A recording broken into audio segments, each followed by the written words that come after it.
ভাবুন তো, এমন একটি স্থাপনা যা মিশরের পিরামিডের চেয়েও প্রায় ৭৫০০ বছর এবং স্টোনহেঞ্জের চেয়েও প্রায় ৭০০০ বছর পুরনো। আর অবাক করা বিষয় হলো, এটি নির্মিত হয়েছিল এমন এক সময় যখন মানুষ এখনো কৃষিকে ব্যাপকভাবে গ্রহণ করেনি, শহর গড়ে ওঠেনি, এমনকি ধাতব যন্ত্রেরও ব্যবহার শুরু হয়নি। তাহলে প্রশ্ন হলো, সেই সময়ে মানুষ কিভাবে এত বিশাল ও জটিল স্থাপনা নির্মাণ করেছিল? কেন তারা এটি তৈরি করেছিল? আর কেনই বা হাজার বছর পর নিজেরাই এটিকে মাটির নিচে চাপা দিয়ে দেয়? অনেক গবেষকের মতে এই স্থানটি মানব সভ্যতার ইতিহাস সম্পর্কে আমাদের দীর্ঘদিনের ধারণাই বদলে দিয়েছে। এমনকি কেউ কেউ মনে করেন সংঘটিত ধর্মীয় কর্মকাণ্ডই হয়তো মানুষকে একত্রিত করে কৃষি ও স্থায়ী বসতি গড়ে তুলতে উৎসাহিত করেছিল।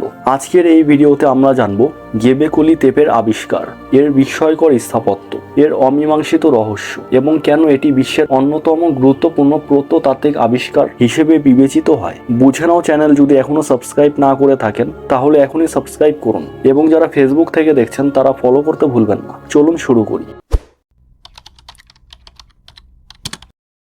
তুরস্কের দক্ষিণ পূর্ব অঞ্চলে অবস্থিত গেবেকলি তেপে 1994 সালে প্রত্নতত্ত্ববিদদের গবেষণার মাধ্যমে বিশ্বব্যাপী পরিচিতি লাভ করে। যদিও স্থানটি আগে থেকেই জানা ছিল, কিন্তু তখন এটিকে সাধারণ একটি প্রাচীন কবরস্থান বলে মনে করা হতো।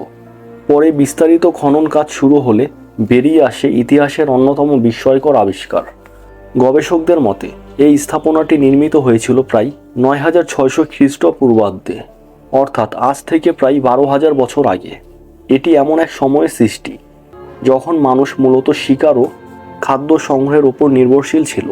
গেবেকলি তেপেতে রয়েছে বিশাল আকৃতির টি আকৃতির পাথরের স্তম্ভ, যেগুলোর উচ্চতা প্রায় ৫ থেকে ৬ মিটার। কিছু স্তম্ভের ওজন ১০ থেকে ২০ টন পর্যন্ত বলে ধারণা করা হয়। এসব স্তম্ভ বৃত্তাকার বিন্যাসে স্থাপন করা হয়েছে, যা পরিকল্পিত নির্মাণের স্পষ্ট প্রমাণ দেয়।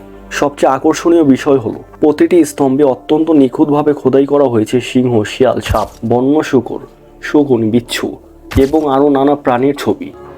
অনেক গবেষক মনে করেন এসব খোদাই করা হয়তো সেই সময়ের মানুষের বিশ্বাস, ধর্মীয় আচার বা প্রতীকী চিন্তার সঙ্গে সম্পর্কিত ছিল, যদিও এর প্রকৃত অর্থ এখনও নিশ্চিতভাবে জানা যায়নি।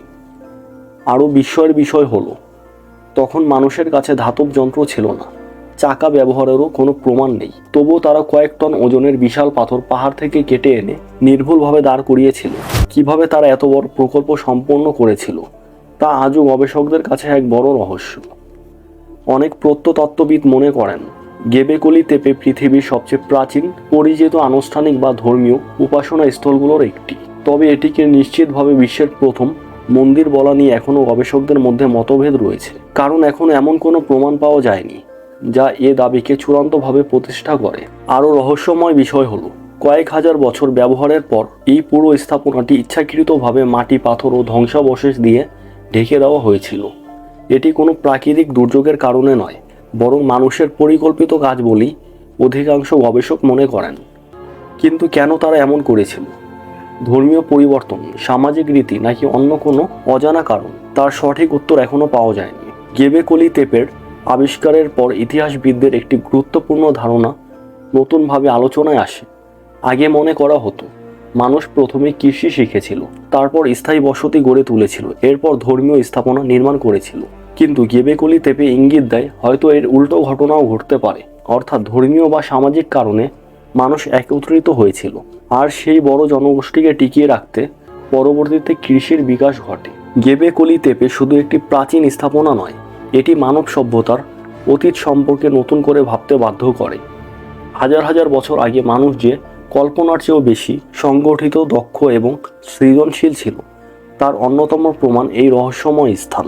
এখনও গেবেকলি তেপের অনেক অংশ মাটির নিচে রয়েছে। প্রতিটি নতুন খনন কাজের সঙ্গে বেরিয়ে আসছে নতুন তথ্য, আবার তৈরি হচ্ছে নতুন প্রশ্ন। তাই বিজ্ঞানীরা বিশ্বাস করেন ভবিষ্যতে এই স্থান থেকে আরও অনেক অজানা রহস্য উন্মোচিত হতে পারে। আপনার কি মনে হয় গেবেকলি তেপে কি সত্যিই বিশ্বের প্রথম পরিচিত উপাসনা স্থল, নাকি এর পেছনে লুকিয়ে আছে আরও বড় কোনো অজানা রহস্য? আপনার মতামত অবশ্যই কমেন্টে লিখে জানান। ভিডিওটি ভালো লাগলে লাইক দিন, বন্ধুদের সঙ্গে শেয়ার করুন এবং এমন আরও তথ্যবহুল ভিডিও পেতে বুঝে নাও চ্যানেলটি সাবস্ক্রাইব করে আমাদের সঙ্গেই থাকুন। দেখা হবে পরবর্তী ভিডিওতে।